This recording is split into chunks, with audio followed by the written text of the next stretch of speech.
J'habitais Dover, dans le Massachusetts, et une nuit de 1997, alors que j'avais 17 ans, j'étais en train de conduire sur Farm Street, après le coucher du soleil. Il faisait calme, presque silencieux, et la lumière de mes phares éclairait la route étroite devant moi. Et puis quelque chose a attiré mon attention sur le bord d'un vieux mur de pierre cassée. D'abord, j'ai cru que c'était peut-être un animal ou une silhouette d'ombre. Alors je me suis arrêté pour regarder de plus près. Et là, à quelques mètres devant la voiture, j'ai vu cette créature étrange, d'environ 1,2 mètre de haut, debout, immobile, comme si elle m'observait. Ce qui m'a frappé immédiatement, c'était sa tête ronde en forme de pastèque, si différente d'un visage humain ou animal. Pas de nez visible, pas de bouche ni d'oreilles claires, juste une grosse tête lisse avec des yeux brillants qui reflétaient la lumière de mes phares. C'était presque comme si elle flottait dans l'air, plutôt que de marcher normalement. Je n'avais jamais rien vu de tel. Je suis resté quelques secondes figé, incapable de bouger, choqué par sa présence silencieuse. Finalement, elle s'est simplement retournée et a disparu dans la nuit, glissant vers les arbres comme si elle n'avait jamais été là. Après ça, je n'en ai parlé à personne pendant des semaines. Ce n'est que lorsqu'un autre garçon a décrit avoir vu exactement la même chose à un autre endroit de la ville, la même nuit, que j'ai compris que je n'avais pas imaginé cette chose. On a tous dessiné ce que nous avons vu. Et sur mon dessin, j'ai écrit « Moi, Bill Bartley, je jure sur une pile de Bible que j'ai vu cette créature. » Parce que, même si ça paraît incroyable, je n'ai jamais menti à ce sujet. Je sais ce que j'ai vu cette nuit-là. Je ne l'oublierai jamais. C'était un vendredi soir d'avril 2025. J'étais resté chez moi, à regarder des séries tard dans la nuit. Il devait être vers 23 heures quand j'ai décidé d'aller me rafraîchir dehors sur ma terrasse arrière, juste pour respirer un peu d'air frais. Le ciel était sombre, sans vent, les étoiles presque effacées par les nuages bas. Les arbres bordant notre jardin étaient immobiles, et au loin, les Pine Barrens, cette immense forêt du sud du New Jersey, semblait avaler toute lumière. Je sirotais mon café glacé quand je l'ai entendu un bruit étrange dans les buissons, juste derrière le vieux cabanon en bois. Au début, j'ai cru que c'était un animal nocturne classique, un renard ou un opossum. Mais le son était profond, presque un grognement étouffé, différent de tout ce que j'avais entendu auparavant. Puis soudainement quelque chose s'est tenu debout, juste à la limite de la lumière des projecteurs du jardin. Je ne voyais pas tout de suite les détails, mais je savais que ce n'était pas un animal normal. Une grande silhouette bipède, massive, se tenait là, immobile. Je me suis levé lentement, mon cœur tambourinant dans ma poitrine, incapable de détourner les yeux. Alors la lumière de la terrasse l'a frappé juste assez pour que je voie les ailes pliées dans son dos, semblables à celles d'une chauve-souris, et une tête qui n'avait rien d'humain, un profil allongé comme un cheval, avec ce qui semblait être deux courtes cornes au sommet. Je suis resté figé, incapable de bouger, alors que la créature avançait d'un pas lent vers moi. Je pouvais entendre son souffle profond, presque animal, mais elle ne faisait aucun son humain. Mes jambes tremblaient, mais j'étais trop choqué pour reculer. Quelque chose de pire est arrivé. Avant que je puisse paniquer ou courir, elle a déployé de grandes ailes sombres dans un claquement effrayant. Puis elle s'est envolée juste au-dessus de ma tête avec un rugissement aigu, presque comme un cri affligé, si puissant qu'il a fait vibrer les vitres de la maison. Je suis tombé à genoux, les mains serrées contre mes oreilles, le souffle coupé par la terreur et l'incrédulité. Puis en un instant, elle a disparu dans les ténèbres au-dessous des cimes, laissant derrière elle un silence si pesant que j'ai cru entendre mon propre sang couler dans mes veines. Je ne saurai jamais si j'ai rêvé, ou si j'ai réellement vu ce que je crois avoir vu. Mais je peux te dire ceci. Je sais ce que j'ai vu. Et cela n'était pas une hallucination. C'était une créature puissante, étrange, qui n'avait rien à voir avec notre monde.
Je me souviens très clairement de ce jour où, avec plusieurs villageois et pisteurs, nous étions sur les rives du lac Télé, dans la jungle humide du nord-est du Congo.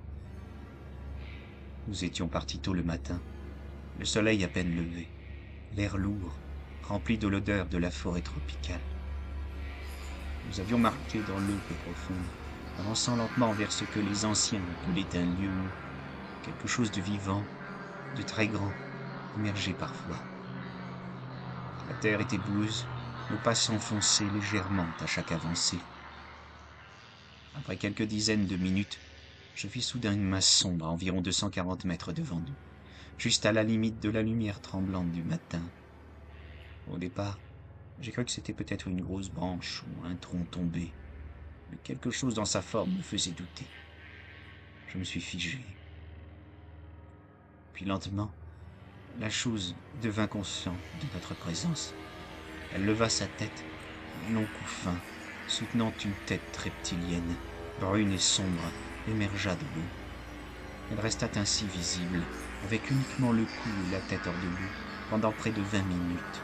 Je pouvais voir les reflets du soleil sur sa peau humide, le mouvement lent et déterminé de ce qui ressemblait à un animal immense, inconnu, probablement herbivore ou semi-aquatique. Aucun d'entre nous n'avait jamais vu quoi que ce soit de tel. Ce n'était pas un crocodile, ni un hippo, ni aucun animal que je connaissais ou que j'avais appris à reconnaître dans cette forêt. Son cou long, flexible, et sa silhouette massive semi-immergée donnaient l'impression d'un être presque préhistorique, comme si un animal que les scientifiques croyaient disparu depuis des millions d'années avait survécu dans ces eaux profondes et isolées. Puis sans un bruit, la créature replongea complètement sur la surface. Lentement, comme si elle connaissait l'eau depuis toujours, elle disparut. Nous restâmes là, silencieux, réalisant que ce que nous avions vu ne ressemblait à rien que nous pourrions facilement expliquer.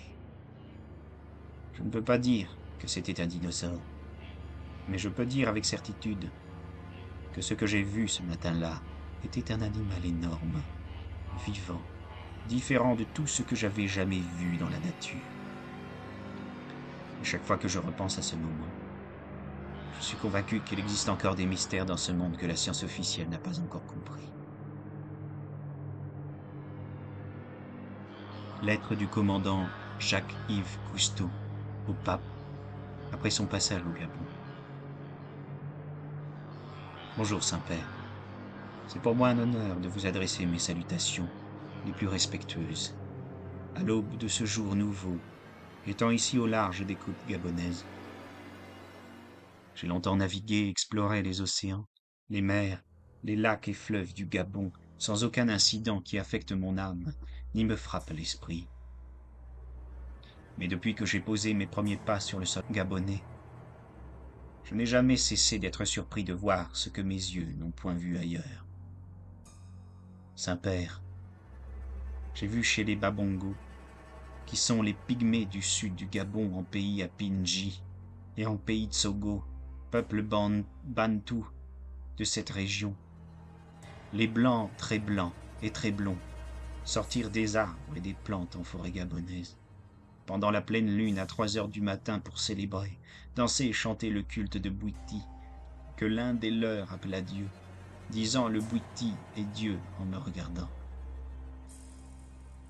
Ils étaient des milliers dans la forêt, qui dansaient avec des pygmées, le culte de Dieu qu'ils appelaient Bwiti.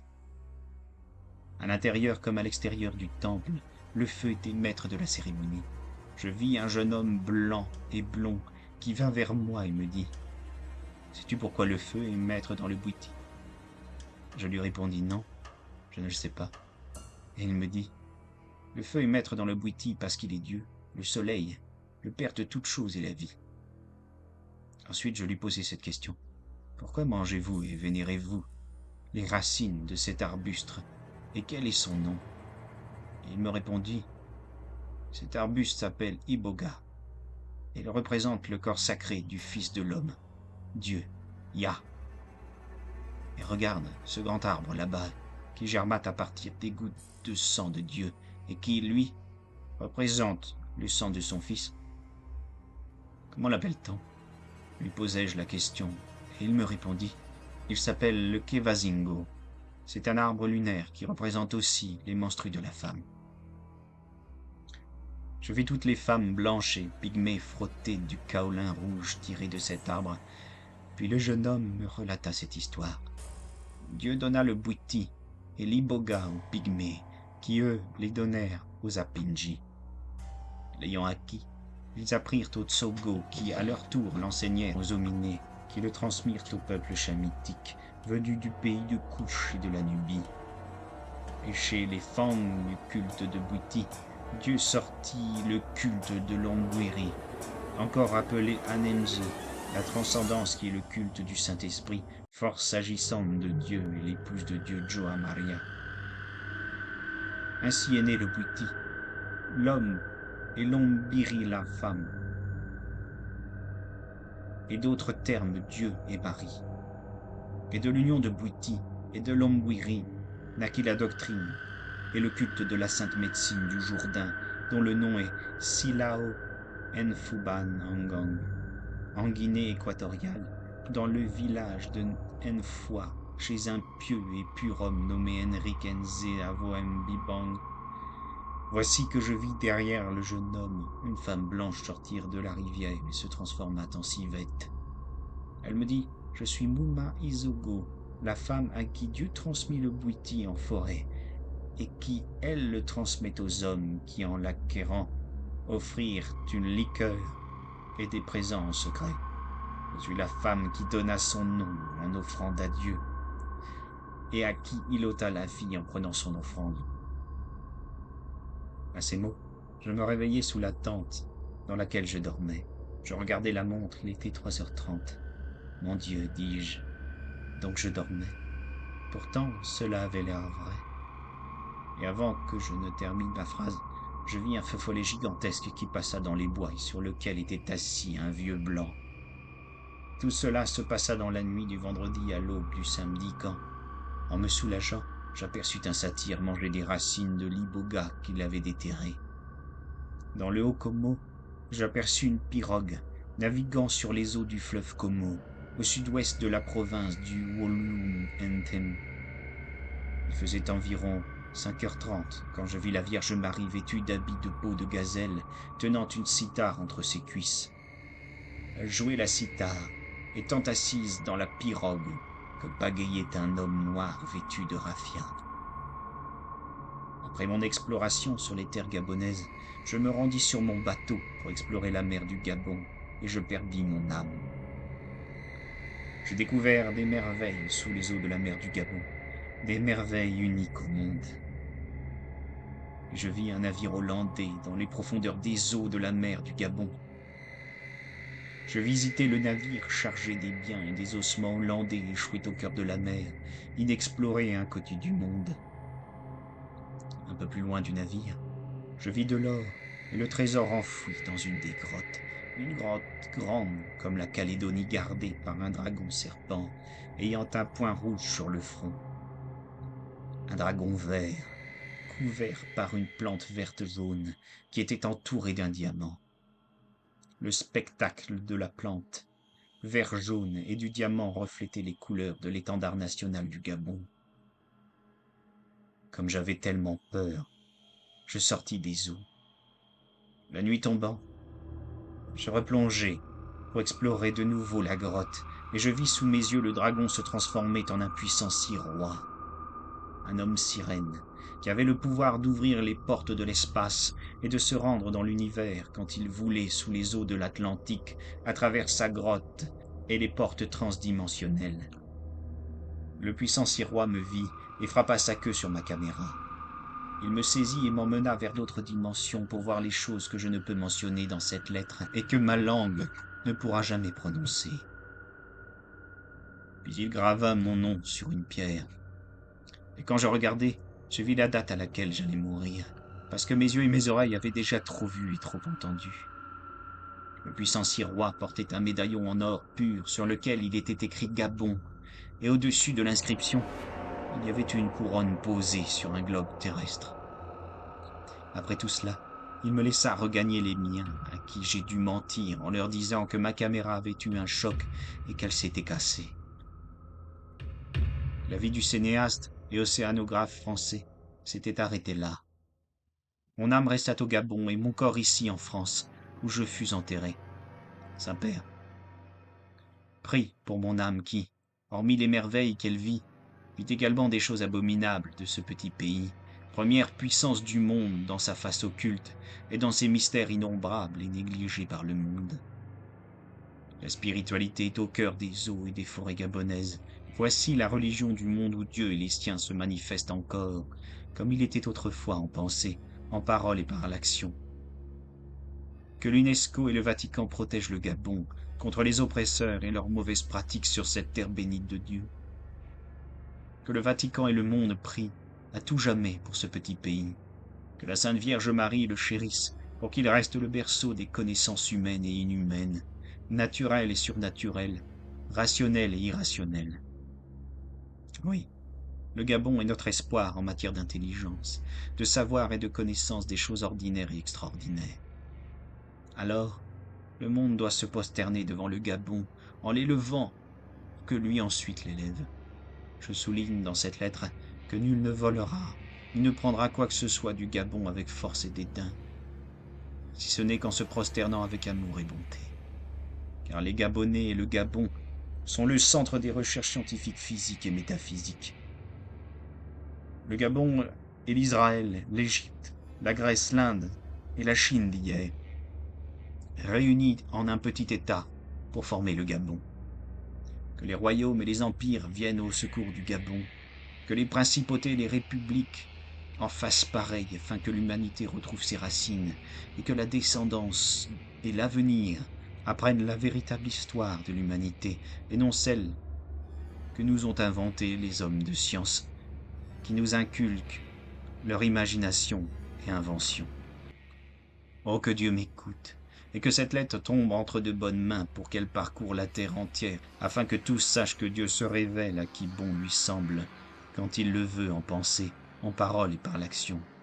Qu'il sache également que c'est Dieu l'auteur de toutes choses. Aucune chose ne s'est faite, ne se fait et ne se fera sans que ce soit lui qui l'ait voulu. Qu'il le veuille et qu'il voudra. Dieu est le maître des phénomènes ordinaires et extraordinaires. Seul lui peut expliquer pourquoi telle ou telle chose existe ou n'existe pas. Dieu reste notre seul vrai recours. Recours que les scientifiques et savants oublient par l'orgueil et préfèrent dédier leur exploit à leurs propres intuitions, alors que toute imagination, toute intuition, toute inspiration et toute pensée vient soit de Dieu, soit du diable, et non de l'homme lui-même. Voici que je retire ma plume de l'encre en espérant que Dieu me pourvoira, qu'il défendra ma bonne cause et élèvera mes écrits comme il le fit avec ceux d'Ulysse. Ainsi soit-il.